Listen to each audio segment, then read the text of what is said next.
Coming up, discover a family farm where students take to the rice fields for a one-of-a-kind egg hunt to protect endangered waterfowl. Look, you guys, we got 11! Explore 2 school farm programs where students enjoy fresh organic ingredients they grow, harvest, and prepare themselves.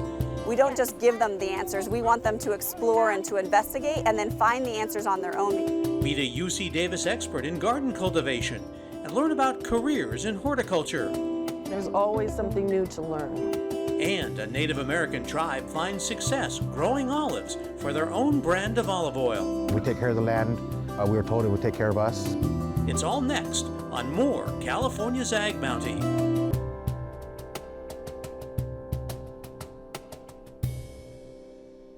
Who is from Mr. Hill's Shasta class? Oh, right on. These 5th grade students are getting ready for an egg hunt unlike anything they've ever seen at Easter time. We call it egg aid. It is rescuing eggs from getting kind of destroyed as we start farming. The official egg aid, like today with the kids, started maybe 12 years ago when we said, what a great opportunity to be able to show local kids how the environment and farming really can interact with each other, and it can be really positive for both. The egg aid hunt is taking place on the Lundberg family rice farm near Marysville in Northern California. The young students use noisemakers to flush out mallard ducks that nest in the cover crops planted on the farm after the autumn rice harvest. The cover crops are a great place for the ducks to want to nest. And so over the years, we thought it's really would be wonderful if we could rescue those eggs and not just mow them down. And so it's been part of our approach is to rescue as many of those eggs as possible. Good job, baby! Good job, Georgia! Woo, that's a nice one. Working in groups, the school kids search through 15 acres of the Lundberg farm. As the youngsters move through the grasses, they locate 8 mallard nests, saving some 5 dozen duck eggs. This one here was probably made this morning. This here a couple days before. It's really rough, and just to say that to be prepared because it's fun, but it's also it takes some really hard work. I found a nest and there was only 1 egg in it. It made me feel happy because I could still at least find 1, but I was kind of disappointed because there wasn't more. Look, you guys, we got 11! But these youngsters aren't the only ones on the hunt for wild duck eggs. The Lundberg field crews will also carry out searches as they move across the farm's 600 acres in their regular daily work. We would prepare our fields in the spring, and we would have our guys, as they would work each day, they could get off the tractors if they flushed a female duck, and they'd collect the eggs, and then they carry egg cartons with them in the tractors, and they could put the eggs in the cartons. Over the years, the egg aid effort has grown, including not only school children, but participation by members of the local wild duck egg salvage program and the California Department of Fish and Game. All right, we saved 3. But there's more than just a benefit for the birds. This unique search also provides a learning experience for the students. They learn a lot of lessons. They learn a little bit about hard work. They learn a little bit about the community because we do have a lot of agriculture around here and some of them don't come into contact with it almost at all. So it's just a really nice outreach where kids can see this is how you produce food, this is how wildlife interacts with agriculture, and there's things that you can do if you're aware of how things interface together. There's no fences here. The birds fly in, the birds fly out, and we really have a responsibility to be stewards. Kind of grouping the eggs together. There's 3 different nests here. There's a nest of 3, a nest of 1, and another nest of 3. Once saved from the fields, the wild duck eggs move to the next step in the animal rescue effort, ending up at one of the federally regulated hatcheries in the region.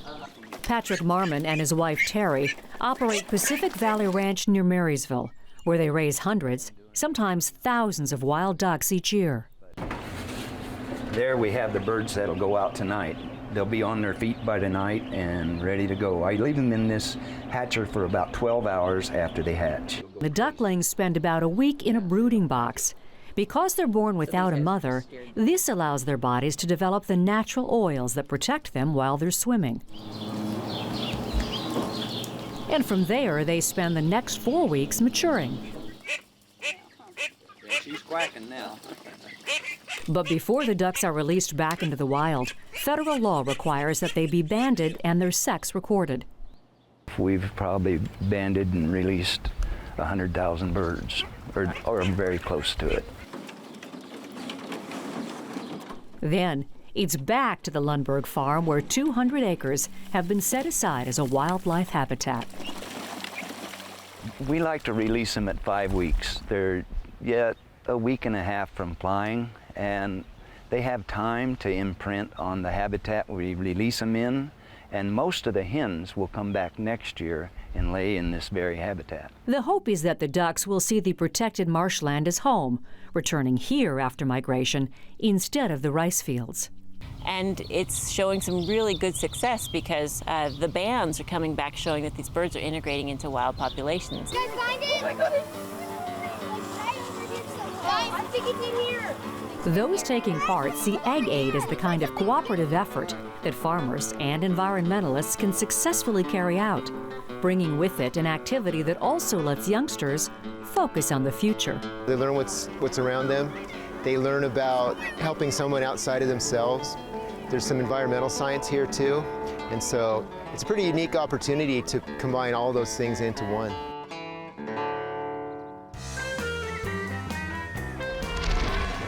California, along with Arkansas, is a major producer of rice, much of it headed for markets overseas. Rice is critical to the world's food needs. Billions of people include rice in their diets every day, and rice is an essential ingredient in making beer, wine, animal feed, and cosmetics. Educators throughout California are discovering new ways to provide their students healthy meals while also teaching them about the importance of the land and the need for sustainable farming. Let's explore 2 school farms in Stanislaus County. But first, an edible schoolyard in Berkeley, started by internationally renowned chef Alice Waters.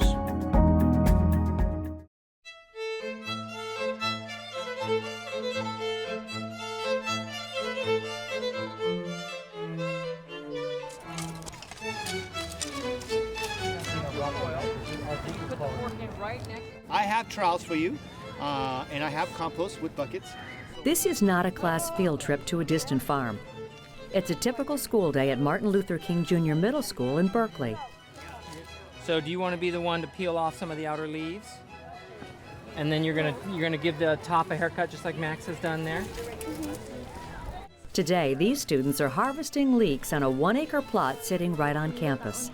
A campus smack in the middle of a densely populated urban area within sight of the Golden Gate Bridge. The garden has always been like my favorite part of the day. It's just a little break from being inside all day, and you get to come outside and eat and play in the garden. And that's just going to make the plant more snug and able to grow more vigorously. Edible Schoolyard Berkeley began in the late 1990s when restaurateur Alice Waters convinced school officials to tear out an asphalt parking lot. Ever since, its focus has been on ensuring that these students do more than just get their hands dirty or learn the basics of farming. I'm so touched by their passion and their interest in it. It works like magic. Today, Waters beams each time she visits the classroom, garden, and kitchen she created. The Edible Schoolyard project has become as important to her as Shape and Ease. The world-famous Berkeley restaurant Waters opened in 1971, launching a new type of dining known as California cuisine, focused on fresh organic ingredients sourced from nearby farms. I'm thrilled when I come into the kitchen and I see everyone going about work. I just think that not only do the students learn the information because it's coming through all of their senses, but they're being nourished at the same time. Food is an academic subject, and you can study anything, math, science, humanities, geography, history, culture, through the act of growing, cooking, harvesting food.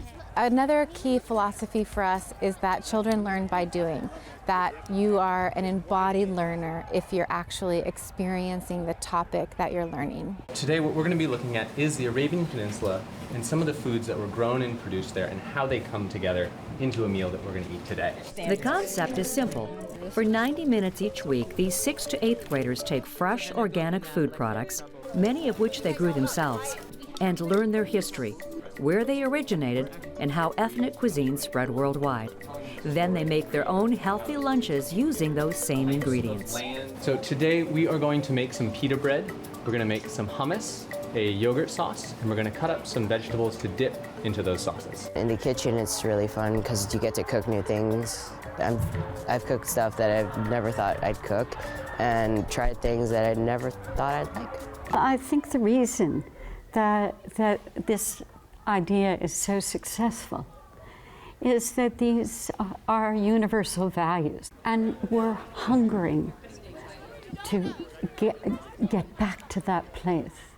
We need to come back to our senses. Just as Chez Panisse transformed modern dining, Water says the goal of the edible schoolyard is to transform the way the students think about food, nutrition, sustainability, and how they all connect to a fair and healthy world.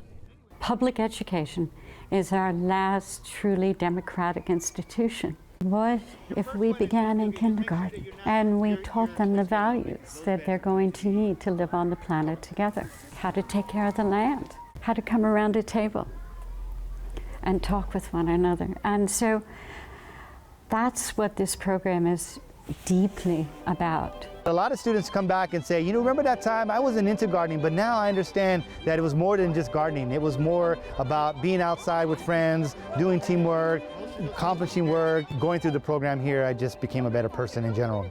I just love the garden so much that I definitely want to find a way to incorporate that in my life because it's so important to me. I think that schools have a responsibility to teach kids how to be, how to collaborate, how to think critically. And programs like these where kids are incredibly engaged in their learning and in their experience and how they just show up as a human.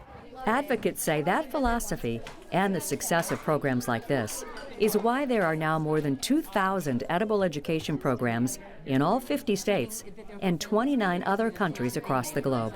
Through an edible schoolyard website, educators share lesson plans and other resources and ensure that all materials meet state and national curriculum standards. Back here in Berkeley, parents and other family members are invited to sample their children's culinary creations at special family nights out. And 8th graders receive academic credit to act as garden ambassadors, mentoring younger students. I really enjoy it because sometimes the kids are like, oh yeah, that's pretty cool.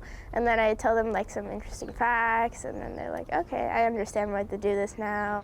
It's the thing that everyone looks forward to for a week before it happens. And everyone's like, yes, we're going to the garden, we're going to the kitchen.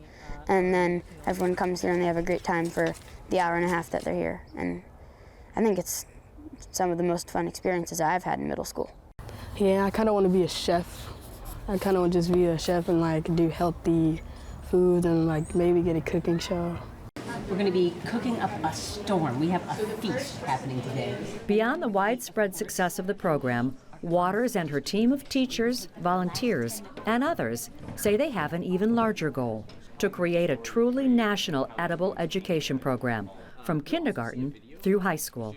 They also want to make sure every California student has access to a healthy, sustainable, and free lunch, while connecting with and learning from local farmers. It could be school-supported agriculture in that way, and give the farmers the respect and dignity and have them bring their values into the schools. And I think that we have the knowledge and the willpower and the sort of fertility in the state of California to make it happen.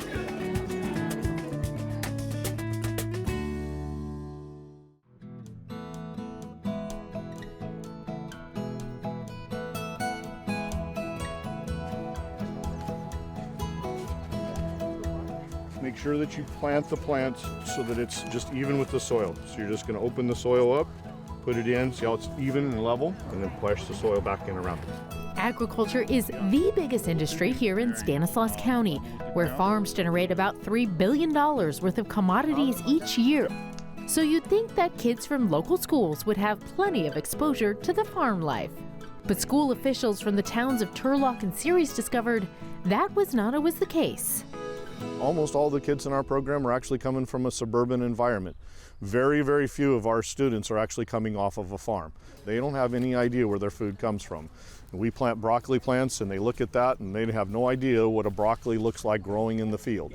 We have some students that have never had a farm experience. They've never planted something in the ground and been able to watch it grow. They've never been able to hold a chick or pet a sheep or a goat. And so with bringing them out here, they actually get these experiences that they may not have otherwise. In the last several years, both the Turlock and Ceres school districts have invested significant time and money into creating real working farms for their students. Turlock's effort started in 2013 when the district bought 10 acres of land in the city. They've been slowly building it up since. We finally finished our swine facility just about 3 weeks ago. So now we have a swine facility that is up to industry standards.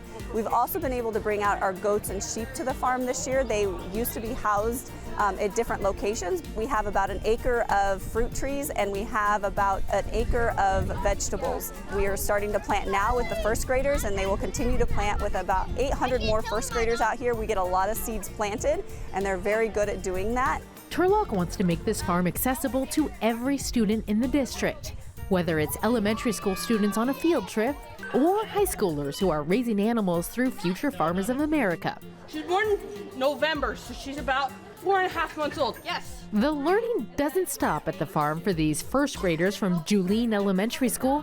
Their teachers say they have several lessons planned around today's excursion.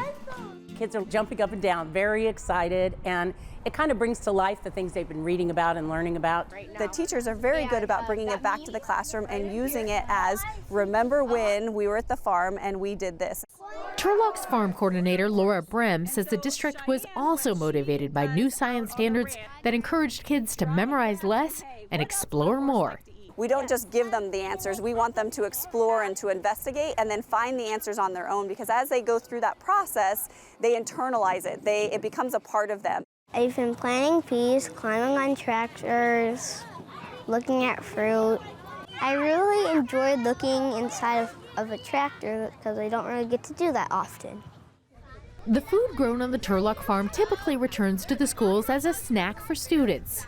But the farm run by the Ceres School District takes it a step further. Each year, they sell about $18,000 worth of produce grown on the farm back to the school district. It's really a seed to fork operation. We start seeds in our greenhouses with our students, we grow those, and then they actually go into a school lunch program with the school district. So instead of buying it from a wholesaler, they're actually purchasing it from the ag program, and those funds come back into it. So on an average week, we're probably feeding 2,000 students just off of this particular fruit that comes off the farm. The food that grows out here and goes to our cafeteria, I feel like that does make a difference, because a lot of people don't know where their food comes from. Instead of like trucking in fruits from different parts of California, we can just truck them in from our school farm. Ariana is a junior at Ceres Central Valley High School, which offers students 4 career pathways in its agriculture program. This 6.5-acre farm is an extension of that program, with more than 200 fruit trees, table grapes, and vegetables. Plus, there's livestock facilities so students can learn how to care for cattle, sheep, pigs, and goats. I've been thinking a lot about veterinarian technician. With the experience I have with goats, it's going to help me a lot to go towards my career. Ceres ag instructor Ken Moncrief says one of the most rewarding parts of his job is watching students eat farm-fresh food, often for the very first time. When we grow a carrot, they're pulling the carrots right out of the ground. I have to kind of fight them to go wash them because they're so excited to try their vegetables that they grew. So I think they're really learning about nutrition and things like that because they're eating something right out of the ground. I think it's very important for students to know where the food is coming from, because a lot of people are starting to raise awareness of like how important it is to have locally sourced food. School officials from both Turlock and Ceres agree the learning that goes on these farms is invaluable. It provides a hands-on experience students can't get in the classroom, sparks a new appreciation for animals, and even offers inspiration for a future career. In education, there are so many great kids, and I think this is a shining example of where kids can really shine. Every part of this is touched by kids' hands, and that's what makes me the most proud.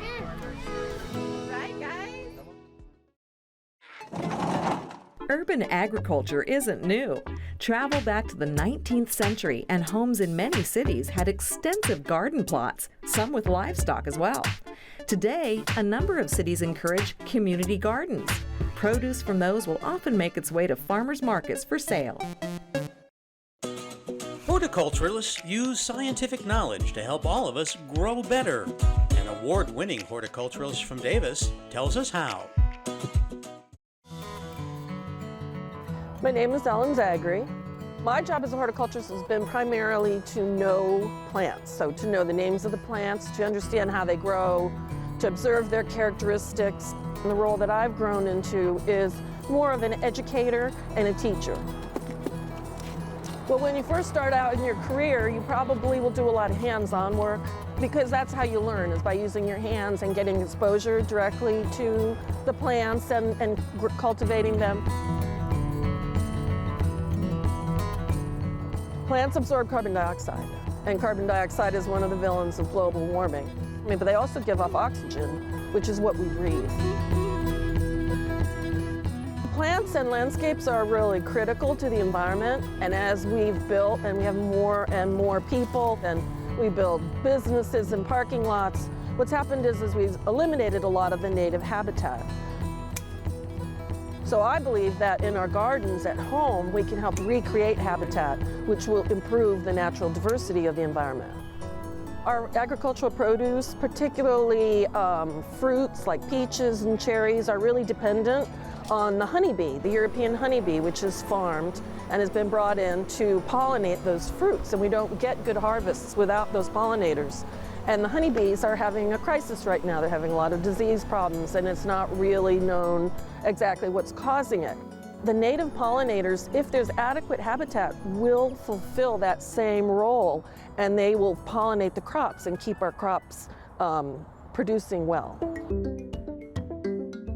You can go anywhere in the world, and the plants change as the places change, and there's always something new to learn.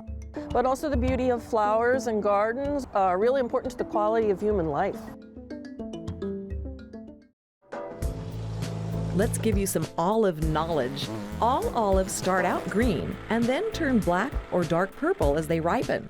And olive trees have long lives. Olive trees have been known to live hundreds of years. If you're thinking of making your own olive oil, you'll need to press around 11 pounds of olives just to make 1 quart of olive oil. The Yochadihi-Wintun Native American tribe has lived and farmed in Northern California's Capay Valley for many generations. The tribe continues its legacy of taking care of fertile land by practicing sustainable agriculture. Now they're growing olives for their own brand of olive oil.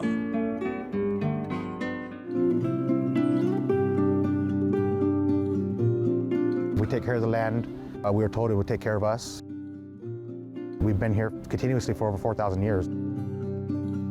We take great pride in taking care of our properties. It's something that we can't do alone either. James Kinter is the tribal secretary for the Yochadihi-Wintun Nation. He works closely with Jim Etters, who oversees all their agricultural operations, as well as building their Seika Hills brand. They really wanted a brand name that connected their Patwin language and the land. And Seika is Patwin for blue, and the Blue Hills lie along the west side of the Capay Valley. The tribe farms over 10,000 acres of land in the heart of the valley, with 124 of those acres devoted to growing olives. Western Yolo County really has the ideal Mediterranean climate, and the heat we get here in the Capay Valley during the summer produces really big flavors. We felt that it was a crop that was good for the environment out here. It's good for the soil. It's drought tolerant as well, unlike nut trees that were in the area before. A majority of their trees are planted extremely close together, what they and others call super high density planting. And it takes a certain type of olive to not only handle the compact conditions, but be able to produce a quality oil. So these are Arbequina olives, and it's a very small olive, not what you typically see for table olives. It's a lot of pit, but within the flesh is quite a bit of oil. The reason it's such a popular olive for oil is because it has a high oil content. Arbequina olives are the major players, but there's a variety of olive called the Pequal, making its debut at Seca Hills. Unlike the Arbequina, the Pequal is grown in a more traditional style of planting, otherwise known as medium density. We're excited to harvest some of that for the first time this fall and are working on other varietals that offer the full spectrum of flavor, from the very mild oils all the way to the very robust and pungent oils. We really wanted to provide a full service facility. We wanted to be able to process the olives, store the oil, and bottle it all in one location. And not only do we do that for our own fruit, but we also offer those services to other local growers. Not only has the Tribal Council opened their doors to nearby growers, but also to the public. We opened the Seca Hills Tasting Room, and we continue to see more and more traffic. It's really a key to educating consumers is to get that oil in front of them and have them taste it. I think as the consumer becomes more educated, they're going to seek out different varietals. They're going to taste those for different flavor profiles, just like you would with wine. We're proud of this land. We try to take care of it. We want to make sure that, we're taking care of it for the future for our people and for our neighbors too. Being able to work with the council to develop it from the ground floor has been awesome. And, there's been a lot of challenges along the way. Of course, it's farming, but, I think that we're to a point now where things are looking pretty good. There's nowhere to go but up.